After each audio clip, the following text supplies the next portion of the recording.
Aku mempunyai seorang putri yang merupakan wanita paling cantik. Aku tidak pernah menemui seorang pun yang setara dengannya. Lalu aku menikahkannya dengan diriku sendiri, dan aku menjadikan pesta besar pada malam itu, yaitu malam pertama aku menjamahnya. Perlu kita sadari bahwa orang yang dermawan itu dekat dengan Allah, dekat dengan manusia, dekat dengan surga, jauh dari neraka. Sedangkan orang yang kikir jauh dari Allah, jauh dari makhluk, jauh dari surga, dekat dengan neraka. Sebagaimana yang ada pada hadis tentang keutamaan dermawan, diriwayatkan dari Sayyidah Aisyah radhiyallahu anha, beliau berkata, Rasulullah SAW bersabda yang artinya, orang yang dermawan dekat dengan Allah, dekat dengan manusia, dekat dengan surga, jauh dari neraka. Orang yang kikir jauh dari Allah, jauh dari makhluk, jauh dari surga, dekat dengan neraka. Dan orang bodoh yang dermawan lebih dicintai Allah yang maha luhur daripada orang alim yang kikir. Nabi SAW bersabda, artinya sifat dermawan adalah pohon di dalam surga yang dahan-dahannya menggantung di dunia. Barang siapa yang memegang satu dahan darinya, maka dahan itu akan menuntunnya ke surga. Sifat kikir adalah pohon di dalam neraka. Barang siapa yang memegang dahan-dahannya, maka dahan itu akan menuntunnya ke neraka. Berdasarkan hadis ini, ada sebuah kisah tentang Bahram al-Majusi. Syekh Abdullah bin Al-Mubarak berkata, aku pernah melaksanakan ibadah haji pada suatu tahun dari beberapa tahun. Aku berada di Hijr Ismail, tempat sebelah utara bangunan Ka'bah, yakni tempat yang mustajab untuk doa. Lalu aku tertidur, aku melihat Rasulullah SAW di dalam mimpiku. Beliau berkata, jika kamu telah kembali ke kota Baghdad, maka pergilah ke daerah ini dan ini. Carilah Bahram al-Majusi dan katakan kepadanya, sesungguhnya Allah yang maha luhur telah ridho kepadamu. Aku pun terbangun, lalu aku berkata, la haula wala quwata illa billah. Tiada daya dan kekuatan kecuali atas pertolongan Allah yang maha luhur lagi maha agung. Mimpi ini adalah mimpi dari setan. Lalu aku berwudu, melaksanakan sholat, melaksanakan tawaf di Ka'bah. Dan Masya Allah, lalu aku terhanyut oleh tidur. Aku pun bermimpi dengan mimpi yang sama seperti itu sebanyak 3 kali. Ketika aku telah menyempurnakan ibadah haji dan aku kembali ke kota Baghdad, aku pun mencari daerah dan rumahnya. Lalu aku menemui seorang yang tua. Aku pun bertanya, apakah kamu yang namanya Bahram al-Majusi? Ia pun menjawab, iya. Aku bertanya, apakah kamu mempunyai sebuah kebaikan di sisi Allah? Ia menjawab, aku meninggalkan hutang pada orang-orang dan mereka membayar lebih hutang itu. Ini adalah sebuah kebaikan bagiku. Aku berkata, ini adalah sebuah keharaman, karena itu adalah riba. Apakah kamu mempunyai kebaikan selain itu? Ia menjawab, iya. Aku mempunyai 4 putra dan 4 putri. Aku menikahkan ke-4 putriku pada putra-putraku. Aku berkata, ini juga keharaman. Apakah kamu mempunyai kebaikan selain itu? Ia menjawab, iya, aku pernah membuat pesta besar-besaran untuk orang Majusi dalam pernikahan anak-anakku. Aku berkata, ini juga keharaman. Apakah kamu mempunyai kebaikan selain itu? Ia menjawab, iya. Ia berkata, aku mempunyai seorang putri yang merupakan wanita paling cantik. Aku tidak pernah menemui seorang pun yang setara dengannya. Lalu aku menikahkannya dengan diriku sendiri, dan aku menjadikan pesta besar pada malam itu, yaitu malam pertama aku menjamahnya. Pada malam itu ada lebih dari 1000 orang Majusi. Aku berkata, ini juga haram. Apakah kamu mempunyai kebaikan selain itu? Ia menjawab, iya. Pada malam yang mana aku menjamah putriku, itu datanglah seorang wanita muslimah dari golongan agamamu. Wanita itu menyalakan oborku. Ia menyalakan obor lalu kembali dan mematikannya. Wanita itu masuk ke rumahku untuk kedua kalinya, dan ia menyalakan obor, ia pun keluar dan mematikannya. Lalu wanita itu masuk ketiga kalinya, ia menyalakan obor kemudian mematikannya lagi. Aku pun berkata pada diriku, barangkali wanita ini adalah seorang maling yang sedang memata-matai. Aku pun keluar mengikutinya dari belakang. Lalu ia masuk ke rumah menemui putri-putrinya. Ketika ia masuk, putri-putrinya bertanya padanya, "Wahai ibu, apakah kamu datang dengan membawa sesuatu? Karena sesungguhnya tiada tersisa bagi kami kekuatan dan kesabaran menahan lapar." Wanita itu meneteskan air matanya dan berkata, "Aku malu kepada Tuhanku jika aku meminta kepada selain Dia, apalagi meminta kepada musuh Allah, yaitu orang Majusi." Bahram al-Majusi berkata, "Ketika aku mendengar perkataannya, aku pun kembali ke rumahku. Aku mengambil talam besar dan menjadikannya terpenuhi oleh setiap sesuatu makanan. Lalu aku sendiri pergi ke rumahnya dan memberikan makanan itu padanya." Syekh Abdullah bin Al-Mubarak berkata, "Ini adalah sebuah kebaikan dan bagimu sebuah berita gembira." Lalu Syekh Abdullah bin Al-Mubarak pun menyampaikan berita gembira kepadanya atas mimpi bertemu Rasulullah SAW, menyampaikan salam kepadanya bahwa Bahram al-Majusi telah mendapatkan ridho dari Allah Subhanahu wa taala.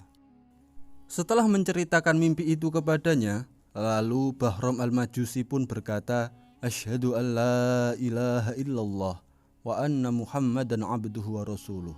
Aku bersaksi bahwa tiada Tuhan selain Allah, dan aku bersaksi bahwa Nabi Muhammad adalah hambanya dan utusannya. Lalu ia tersungkur seketika itu dan meninggal dunia. Syekh Abdullah bin Al-Mubarak pun memandikannya, mengkafaninya, menyolatinya, dan menguburkannya. Saudara-saudara muslim yang dirahmati oleh Allah Subhanahu wa taala, dari kisah ini kita bisa ambil hikmah dari keutamaan menjadi orang dermawan, di mana seorang penyembah api yang menikahi anaknya sendiri pun mendapatkan berkah husnul khotimah sebab kedermawanannya. Namun dari sini juga muncul pertanyaan, sebenarnya kapan seseorang itu dikatakan dermawan? Dan apa batasan orang itu disebut bakhil alias pelit? Dalam hal ini perlu kita bahas bahwa Allah Subhanahu wa taala berfirman dalam surat Al-Isra ayat ke-29 yang artinya, "Dan janganlah kamu jadikan tanganmu terbelenggu pada lehermu." Tafsir ayat tersebut dijelaskan dalam kitab tafsir At-Tabari bahwa ayat ini adalah permisalan yang Allah buat bagi orang yang mencegah infak dalam hal hak-hak yang Allah wajibkan dalam hartanya orang-orang yang berharta. Maka Allah jadikan seperti orang yang membelenggukan tangannya pada leher, yang tidak bisa mengambil harta juga tidak bisa memberi. Sedangkan dalam kitab tafsir Al-Qurtubi dijelaskan ayat ini adalah majaz yang menggambarkan orang bakhil, yaitu orang yang tidak mampu dari hatinya mengeluarkan sesuatu dari hartanya. Dibuatkan permisalan baginya belenggu yang mencegah penggunaan tangannya.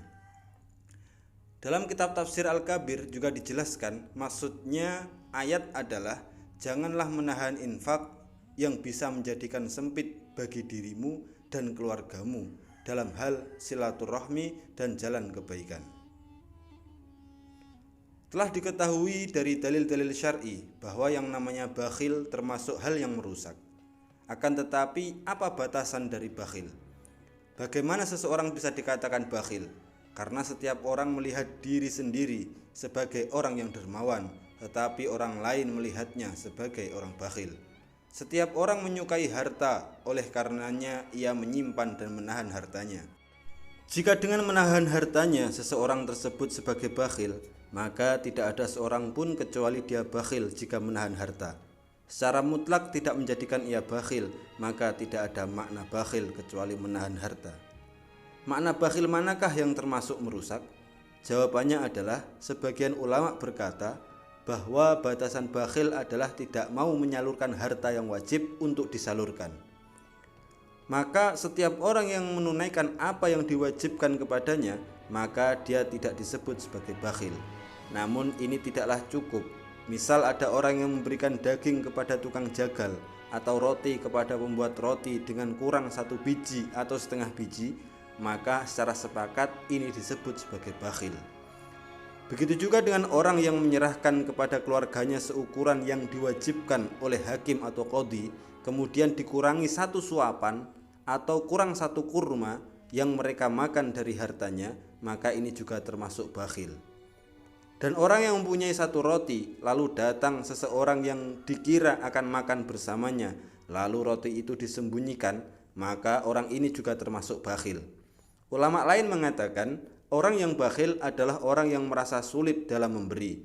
Pendapat ini juga masih kurang, karena jika maksudnya adalah merasa sulit dalam setiap pemberian, maka banyak sekali orang bakhil yang tidak merasa sulit memberikan sesuatu yang sangat sedikit.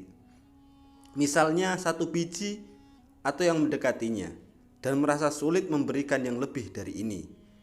Jika yang dimaksud adalah sulit dalam memberikan sebagian pemberian, maka banyak sekali orang-orang yang murah hati, akan tetapi dia juga merasa sulit dalam sebagian pemberian.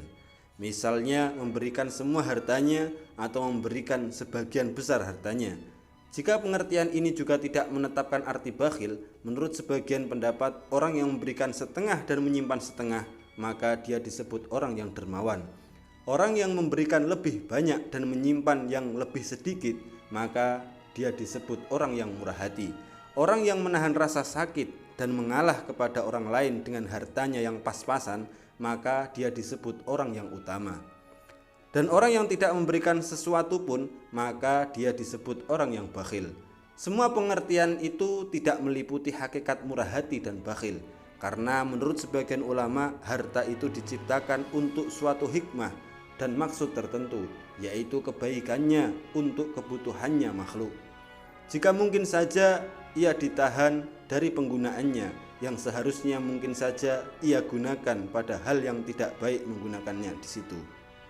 Dan mungkin saja ia digunakan secara adil, yaitu menyimpannya ketika wajib disimpan dan menyalurkannya ketika wajib disalurkan. Menyimpan harta ketika harta itu wajib disalurkan, maka disebut bakhil, dan menyalurkan harta ketika wajib untuk disimpan, maka itu disebut dengan boros. Yang di tengah dua inilah yang disebut sebagai hal yang terpuji, tidak boros dan tidak bakhil. Jika begitu, pengertian bakhil terhenti pada pengetahuan hal yang wajib. Maka hal apa yang wajib penyalurannya?